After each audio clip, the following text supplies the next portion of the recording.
Bonjour à toutes et à tous les amis, on se retrouve pour la review de Friday Night SmackDown du 24 juin 2022. Et donc pour commencer le show, on a eu une petite promo de Drew McIntyre qui a parlé de ses objectifs pour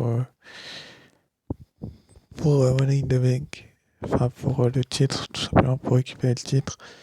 Et il a été interrompu ensuite par Sheamus qui lui aussi a dit, ils ont parlé en fait du match Last Man Standing entre Roman Reigns et Drew McIntyre. Et du coup, ils ont été interrompus par Paul Heyman. Paul Heyman qui leur a donc dit que que qu'il pouvait pas cacher sa femme, etc., etc. Et qu'il avait influencé Adam Pearce, qui a lui-même du coup annoncé que Drew McIntyre et Sheamus ne sont plus dans le Money in the Bank ladder match. Tout simplement, ils doivent se qualifier ce soir. Il faut battre les Usos justement pour se qualifier. Donc ce que j'ai pensé que ce segment, c'est qu'il n'était pas terrible. Voilà. Ensuite, après du coup, on a eu Sami Zayn qui a eu le droit, j'ai bien dit, a eu le droit d'affronter Shinsuke Nakamura dans un combat de qualification. Comme je vous l'ai dit juste avant, Drew McIntyre et Sheamus du coup étaient pour le moment plus dans le match. Donc on avait Rollins et Omos et Nakamura ou Zayn. Nakamura a fait un Kinshasa à l'extérieur du ring sur Sami Zayn qui a qui est, et ça lui a permis de revenir ensuite. Mais au moment où il est revenu, il s'est pris un lava kick qui a offert la victoire et la qualification à Sami Zayn. Donc Sami Zayn est le troisième participant avec la Dark Match. C'est plutôt une bonne chose que Sami soit dans ce match. Parce que si tu mets si tu mettais Nakamura, t'aurais peut-être eu un petit peu plus d'agilité, etc., etc. Mais avec les autres participants, ça aurait été beaucoup plus difficile. Alors que Sami Zayn, lui, peut prétendre à cette mallette, si vous voulez. Je pense qu'il en a besoin. On l'a vu perdre quelques fois quand même ces derniers temps. Et si Sami Zayn décrochait cette mallette, ça serait beau pour lui. Mais franchement, c'était un bon match pour lancer ce jour. Juste après, du coup, on a eu le New Day qui nous a fait une petite danse avec Shanky. Shanky, du coup, qui a, qui a dansé avec eux. Puis les Viking Raiders les ont interrompus et les ont attaqués. Franchement, les Viking Raiders sont heal. Franchement, c'est top. Enfin, c'est super de les voir heal parce que ils pourraient ne pas être heal et ils pourraient ne pas être heal et comment dire, pourrait ne pas être il est resté face, mais il y avait besoin d'équipe à SmackDown de méchants. Qui était méchante? Il y avait que les Usos et les Viking Raiders sont une superbe équipe. Et ça peut nous faire vraiment une très belle feud, même si je pense que le New Day ne devait pas être les victimes de cette attaque. Ça devait être une autre équipe comme les Los Lotarios sont ils, mais comme une autre équipe, je sais pas, une autre équipe des Face. Ça aurait été beau. On avait vu des vidéos semaine après semaine des Viking Raiders qui s'en prenaient, enfin qui faisaient des vignettes et c'était plutôt sympa. Bref.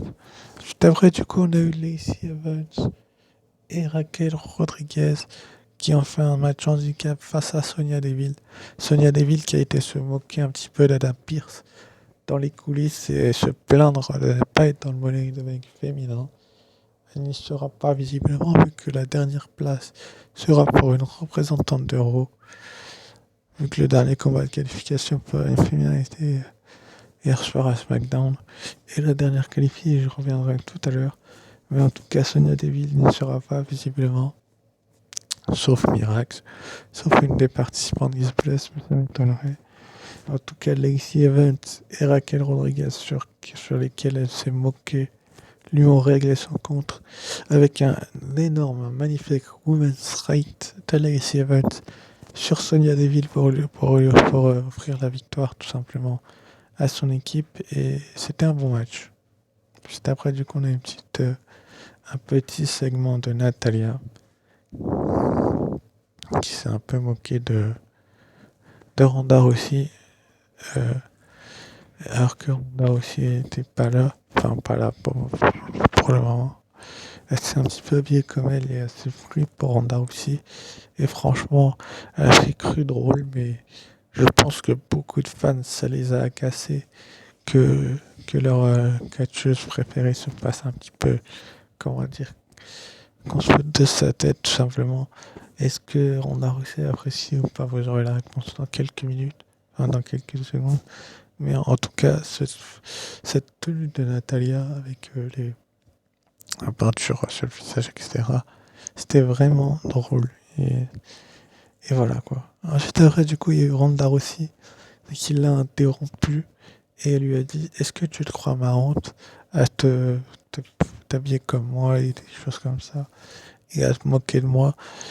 Et elle l'a tout simplement clashé et enfin, elle lui a dit que qu'elle allait le regretter. Puis à un moment donné, Ronda aussi essayé d'attaquer Natalia. Euh, ouais, elle a été essayé d'attaquer Natalia. Et Natalia s'est un petit peu défendue comme elle pouvait, c'est-à-dire que Ronda Rousey lui a enlevé sa veste, qui appartient à Ronda. Enfin, ouais, c'est ça, vu que c'est la même que Ronda. Et du coup, Natalia a poussé la poussette sur Ronda Rousey pour prendre la fuite. Franchement, ce segment était pas hyper bon, mais il était pas mauvais non plus. C'est-à-dire que c'est un point neutre. J'ai vraiment hâte de voir le match du côté de Money in the Bank, mais aussi d'un autre côté, je me dis que que, que Ronda aussi est une grande catcheuse, que Ronda aussi sait faire la différence quand elle le peut. Et là, elle a été un petit peu mise en difficulté, mais ça va se payer ça, Money in the Bank, je peux vous le garantir. Je connais le tempérament de Ronda Rousey. Natalia l'a poussé à bout en se foutant de sa tête. Et je sens que ça va se payer, tout simplement. Juste après, du coup, on a eu Gunther qui a défendu le titre intercontinental dans un rematch face à Ricochet. Moins bon que le premier match, j'ai trouvé, parce que tout de même, la WWE aurait pu faire un petit effort pour que, tout simplement, Gunther et Ricochet aient un peu plus de temps d'antenne. Là, ils se sont un petit peu foutus d'eux, moqués d'eux, etc. Mais tout de même, tout de même, tout de même, la WWE sait ce qu'elle fait et, et elle sait aussi ce qu'elle fait moins bien. Donc, peut-être que là, la WWE a fait ce qu'elle pouvait avec Gunther, qui a gagné du coup avec sa powerbomb, son finisher, une powerbomb sur Ricochet. Il fallait peut-être pas que ça aille aussi vite et aussi rapidement. Donc la WWE fait ce qu'elle voulait pour que ça aille plus vite. Mais voilà quoi. Bref. Juste après, du coup, on a eu Shotzi qui s'est qualifié donc pour le Money in the Bank féminin. Elle se joint pardon, à Asuka, Alexa Bliss, Liv Morgan pour Raw et pour SmackDown Raquel Rodriguez et c'est la 6e et avant-dernière qualifiée. Elle a battu Tamina car apparemment, d'après Pat McAfee, Alia est blessée et du coup elle n'a pas pu combattre. Mais franchement, Shotzi et Tamina nous ont livré un super combat. J'aurais pas pensé que Tamina soit aussi bonne dans comment dire, dans ce type de rencontre, mais elle s'en est bien sortie. Et ça prouve tout simplement que Tamina a une grande quelque chose et que des fois ils se foutent un petit peu d'elle pour rien et c'est vraiment dommageable. Ensuite après du coup on a eu le dernier match, le main event, donc c'était Drew McIntyre et Sheamus contre les Usos et c'était Drew McIntyre et Sheamus gagnaient. Bah ils se qualifiaient pour le Money in the Bank, ladder match masculin dans une semaine, désormais on a une semaine de Money in the Bank.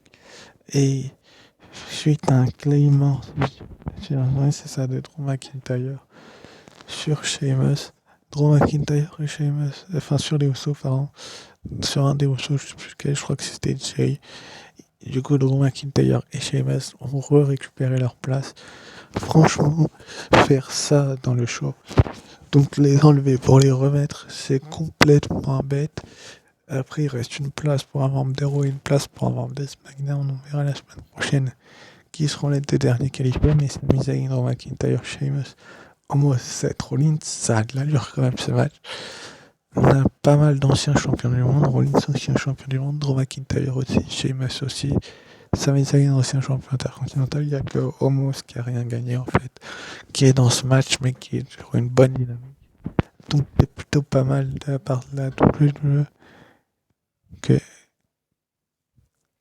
que de voir tout simplement que Drew McIntyre est le numéro 1.